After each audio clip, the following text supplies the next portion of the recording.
હું Parth Ganatra, vice president, Rajkot chamber of commerce and industries. ગઈકાલે અમે 60 થી 17 એસોસિએશન ચેમ્બર ઓફ કોમર્સમાં ભેગા થયા હતા અને સરકારની સામે બધાને વિરોધ છે, કારણ કે જે રીતે સરકારે ફાયર એનઓસી માટે જોહુકમી લગાવી છે, અત્યારે coaching classes, restaurant, school, colleges અને ફેક્ટરીઓ બંધ કરે છે, સીલ મારે છે, તેની સામે બધા વેપારીઓને વાંધો છે અને સરકાર તરફથી બધાને આશા છે કે આમાં સમય મળવો જોઈએ, કારણ કે આ બધા 10-10, 15-15 વર્ષ જૂના બધા એકમો છે ને બધા ટેક્સ ભરે છે, તો સરકારે પહેલેથી આ ઇન્સ્પેક્શન કરવાની જરૂર હતી.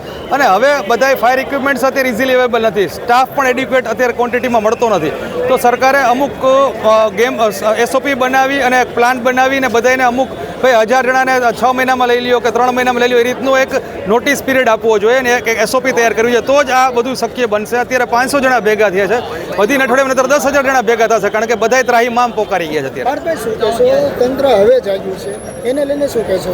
ઘટના બન્યા જે ઘટના બની તે પછી તંત્ર અચાનક જાગ્યું છે, એની સામે બધાનો વિરોધ છે કે સરકારે જાગવાનું હોય પણ બરાબર છે, પણ આટલા 10 વર્ષથી ટેક્સ ભરતા તો સરકાર ક્યાં સૂતી હતી?